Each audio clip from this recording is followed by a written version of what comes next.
E aí, já pensou em ganhar muito dinheiro com um canal de corte igual esse daqui que você está assistindo? No primeiro link da descrição temos um aulão para você que quer começar um canal de cortes e faturar muito aqui na internet. Também teremos planilhas que irão te ajudar na hora de organizar a produção do seu canal. Tá esperando o quê? Vocês conseguem imaginar o Bolsonaro passando a faixa presidencial pro Lula? Imagina isso. Eu não vejo o muito Bolsonaro difícil. com essa grandeza. Pra mim isso é primeiro uma tragédia pro Brasil. Ponto. Sim, Pronto. mas- É um momento de tragédia pro Brasil. Pô, Eu o acho Lula que- foi eleito em 2002. Nós estamos em 2022. Passaram 2 décadas. E nós estamos falando do mesmo assunto. 2 décadas. E tudo que aconteceu, assim, tipo, me parece a gente tá preso com uma âncora jogada no fundo do mar e não consegue se soltar disso. Os espanhóis têm uma expressão que eu gosto muito, que é es lo que hay. A realidade é essa. A terceira via... Não sei. A terceira, Eu não sei. eu acho que é. Falta meses pra eleição ainda. Não. A terceira via Falta tinha meses, que ter Marcos. escolhido um candidato Mas ela vai em escolher. ano passado. Mas Rock, fala sério, Rock. Você é difícil acredita de você escolher que um alguém candidato? vai virar um candidato que vai derrubar, vai passar o Bolsonaro ou o Lula pro segundo turno? Não, peraí, Você Marcos. acredita? Não, peraí. Aí é uma questão bem política e bem básica. É o seguinte, de um lado você tem uma figura que domina, 40 e tantos por que é o presidente do país e que tem a sua turma. Sim. Tipo, não tem ninguém. É ele com ele. Sim. Do outro lado, você tem uma figura que domina o partido que já foi presidente 2 vezes do país. Sim. Não tem conversa. Ele é o chefe, ele é o líder. Ele é o chefe, ele é o líder. Desse lado, você tem 30 pessoas que tem que todas se juntar. E esse processo, desculpa, ele é altamente democrático, altamente Sim. discutível. Sim, mas você é vai tarde trazer uma opinião demais, diferente é da minha, tarde ele vai da demais, outra. Rock, é Não, tarde mas demais. assim, o processo não vai ser rápido. Mas ele e- vai ser lento. E ok. E é mas a tarde hora, demais. a hora que ele se aglutina, ele compõe de muitas vozes diferentes. Esses dois aqui, eles são eles com eles. Rock, com fala a história sério. antiga. Fala sério, Rock, Juro. não dá tempo mais, nós estamos em Mas abril. como não dá tempo? O Bolsonaro ganhou a eleição do nada. Ele não era ninguém. Ele não tinha tempo de televisão, não tinha nada. Não, a sim, história do Brasil mudou, as redes sociais, as mídias, tudo mudou. Tudo bem, A velocidade vamos- das coisas Rock, mudaram. Rock. Em Olha outubro a gente a eleição conversa. na França. Em de outubro 5 a gente anos conversa. Em Claro, outubro a gente conversa. Agora claro, é o seguinte, isso é uma previsibilidade, eu não né? acredito Futurologia. que exista um nome hoje que possa aglutinar essas outras forças políticas e que possa convencer uma população de que ele seria um candidato alternativo que dê tempo. Eu acho que esse eu acho discurso, precipitado. eu acho esse discurso seria possível. Eu acho que existe uma percentagem grande de brasileiros que preferiam uma terceira via, sim.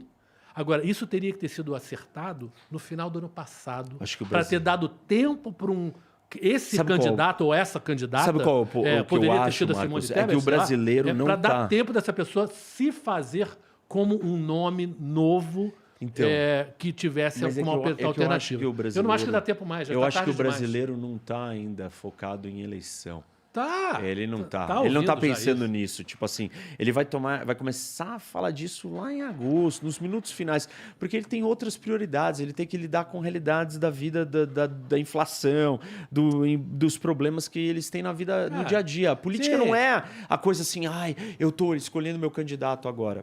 Essa é a minha opinião. Vou propor outra coisa, então. Diga. Eu acho que o segundo turno que está se encaminhando é uma tragédia para o Brasil. Porque, assim, eu particularmente não gostaria de tentar nem o Lula e nem o Bolsonaro de novo. O que vocês acham? Porque assim, eu imagino que vocês... Que o Rock, pelo que ele falou aqui agora, que eu já imagino que ele não acha que o Bolsonaro e nem o Lula são opções interessantes para comandar o Brasil. Mas o que você acha do Lula, especificamente? Porque eu já sei o que você pensa sobre o Bolsonaro. Eu acho o seguinte, eu cobri várias viagens internacionais do Fernando Henrique, e o Fernando Henrique até foi próximo do meu pai lá atrás, do Lula e da Dilma. Mais do Lula, porque foi o tempo que eu estava mais lá fora. Então eu conheci muito o Lula lá fora. E eu conheci ele lá. Eu não conheci ele no Brasil, nunca tive com ele. E os brasileiros não têm noção da popularidade do Lula fora do Brasil. Não tem noção. O Lula, quando ele apareceu, internacionalmente nas viagens em 2003, até foi a primeira vez que eu fui com a Síria, foi numa viagem do Lula. Ele apareceu num momento em que ele era, para o mundo, uma figura meio Mandela. Deixa eu explicar o que é.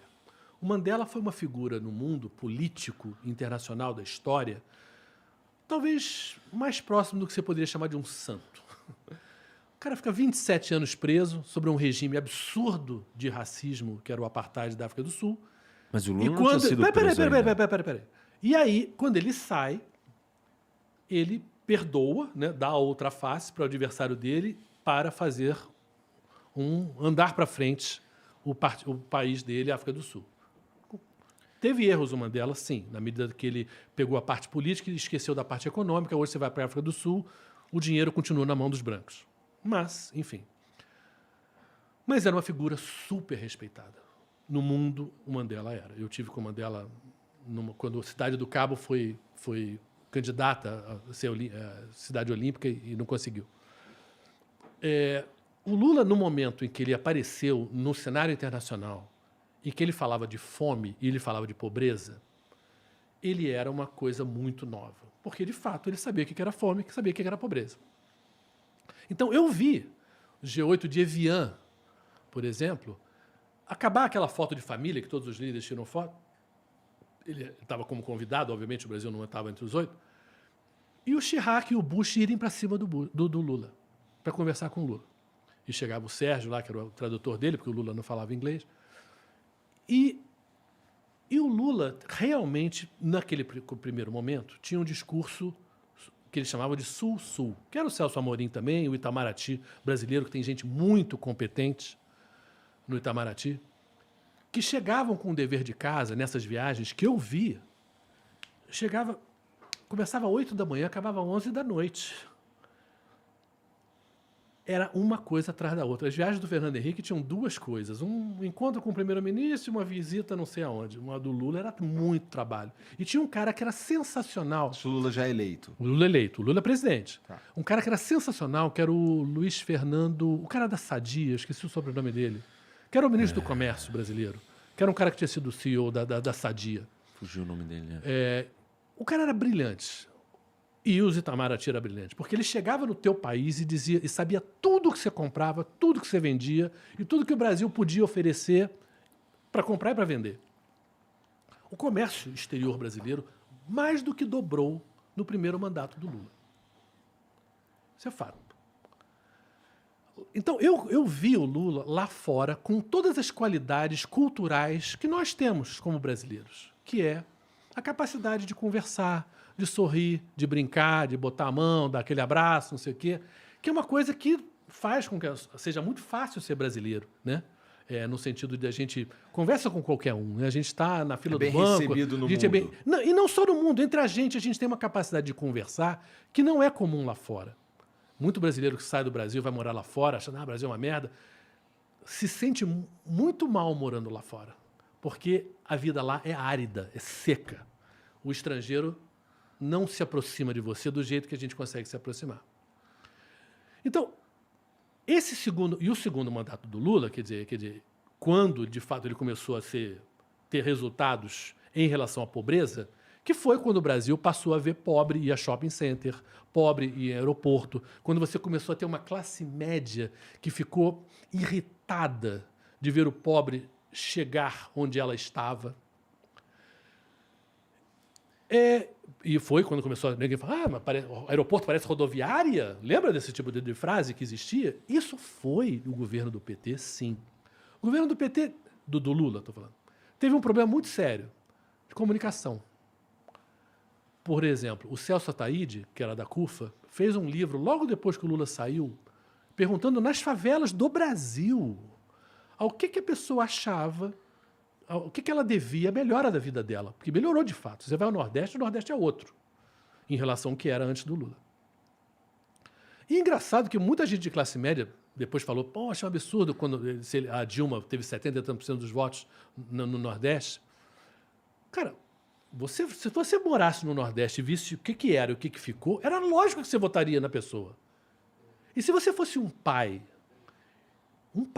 com 5 filhos, Região sul, região sudeste, região centro-oeste, norte e nordeste. Qual era o maior problema do Brasil? Era a região nordeste. Se você tivesse um filho doente, a quem você daria mais atenção? A esse filho doente. Quem era o filho doente do Brasil naquele momento? Era o Nordeste. Ainda é, em grande parte. Mas assim, então era natural que houvesse, não só porque o Lula era nordestino, mas era natural até em termos de decência. Em termos humanos, vamos ajudar quem mais precisa. Isso foi real. Agora, nesse livro, voltando nesse livro do Celso Ataíde, é com outra pessoa também, não é só o Celso, não. Ele perguntava para a pessoa na favela a quem você acha que se deve a sua melhora. E a pessoa falava, ao meu esforço e a Deus. Não tinha governo, não tinha setor público na história. Isso é uma derrota da política. E foi uma derrota do Lula e do PT.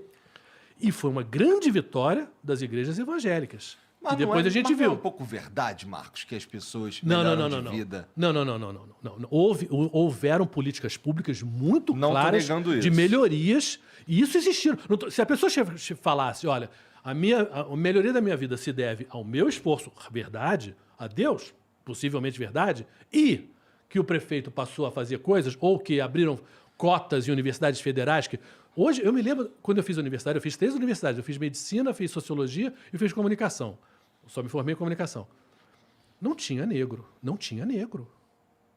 Hoje você vai numa universidade pública, tem negro. Isso foi PT. Isso é real. Agora, peraí. Então, aí o que acontece com o Lula? O Lula tem uma arrogância enorme, porque o Lula é uma coisa, o PT é um pouco outra, né? É verdade, também isso é verdade. Ele não cria um segundo nome no PT. Aliás, na esquerda, de uma maneira geral. Não, de geral. Ele não cria um sucessor. E vamos falar sério. Se a gente voltasse da Constituição, quem foi que botou reeleição? Foi o Fernando Henrique. Na Constituição não estava. E é um erro ter reeleição. Eu também acho.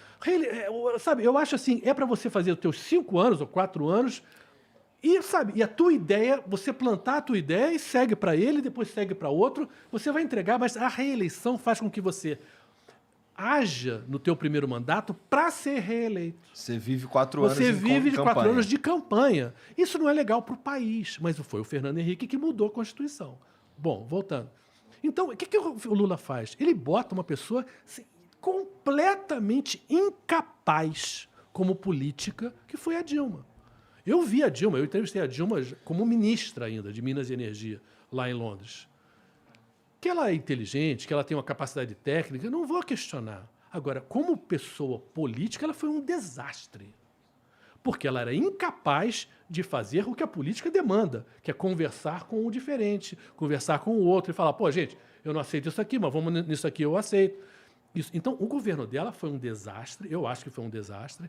E aí a gente tem, na reeleição dela, o momento onde a coisa vira. Por quê? A primeira vez que a direita questiona a democracia é com o Aécio.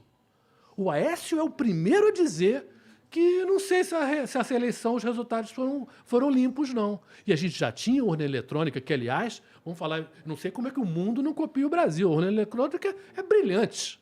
Em 2 horas a gente tem o resultado de todo mundo, não tem nada de hackear, não tem nada, é muito bem feita tecnologicamente, não há dúvida nenhuma que é um troço de primeiríssimo mundo a urna eletrônica.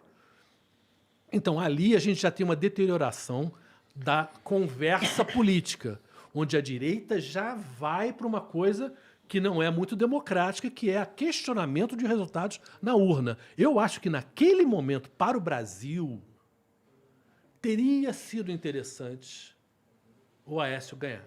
Não estou falando pelo Aécio, não. Estou falando só pelo seguinte. Eu acho que, para nenhum país, é saudável que um partido fique sempre no poder.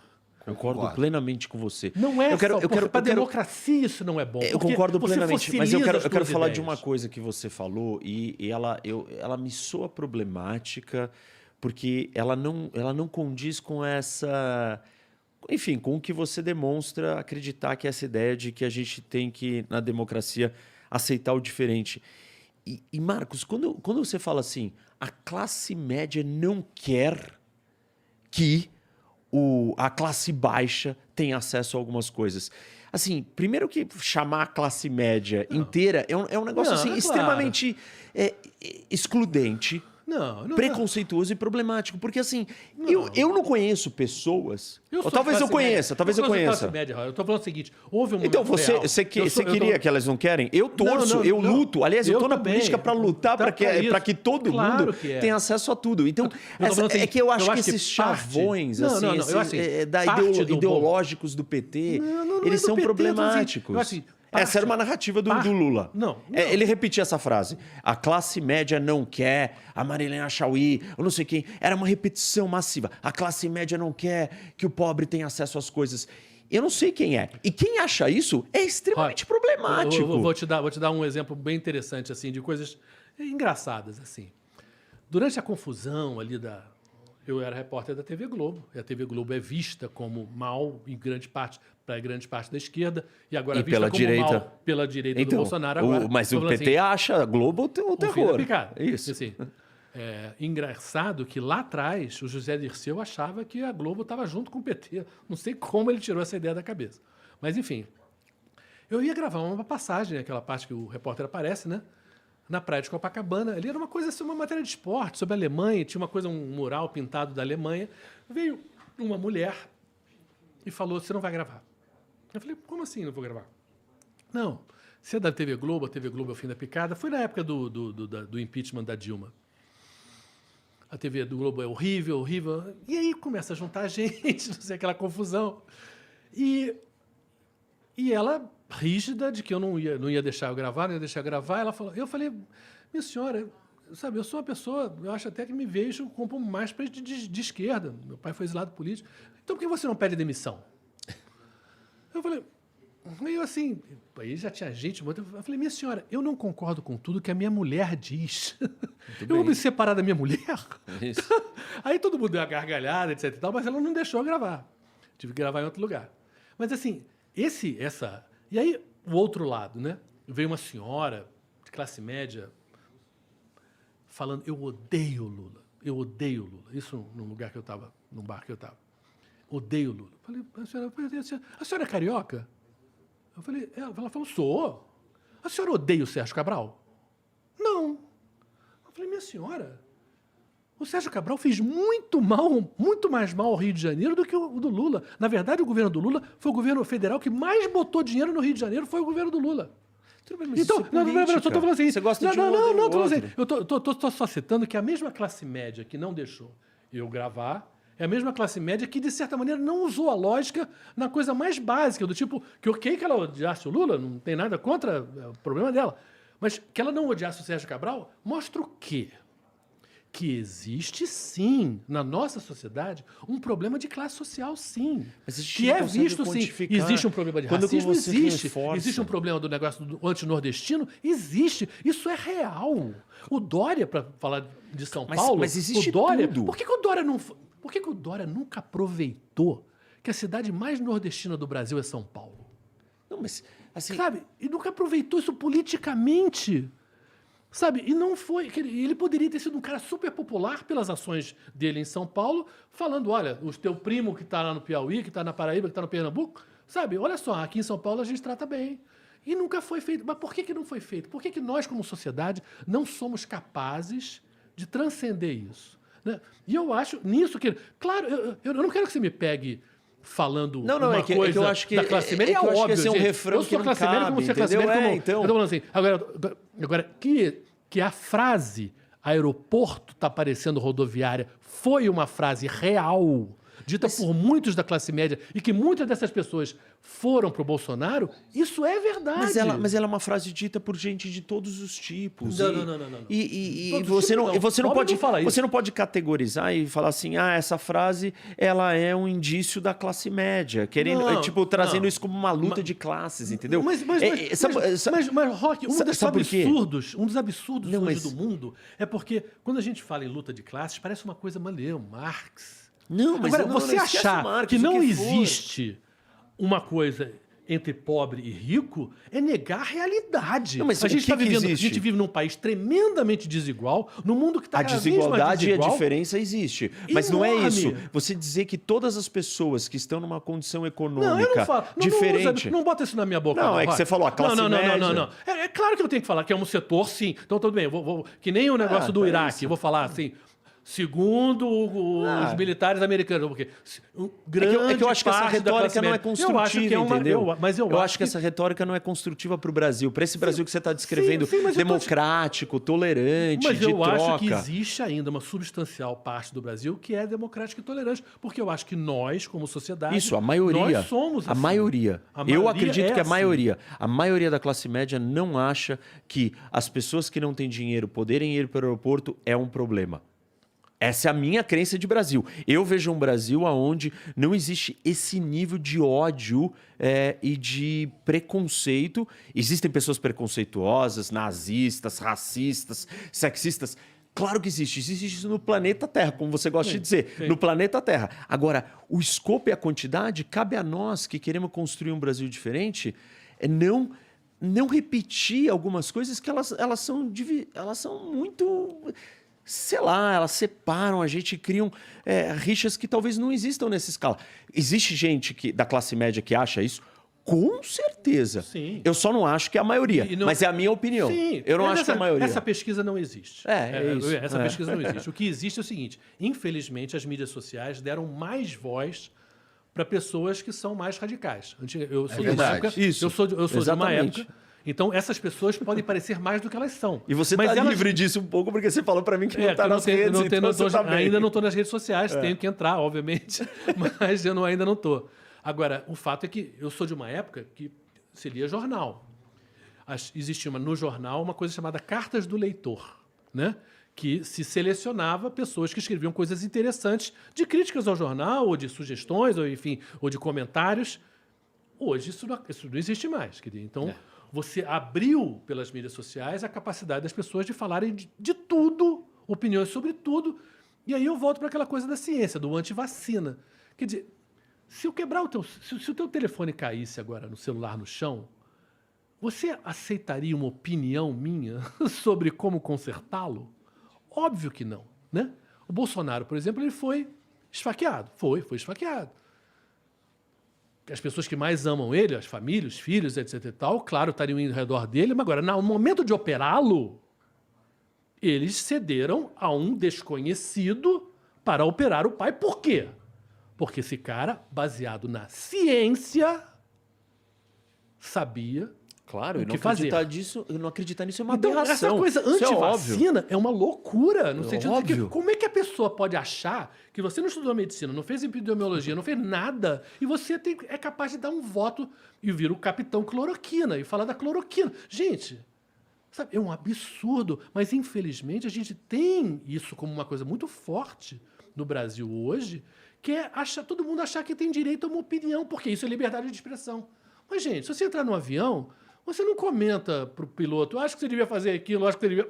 Não, é o piloto que entende daquele negócio. Sabe?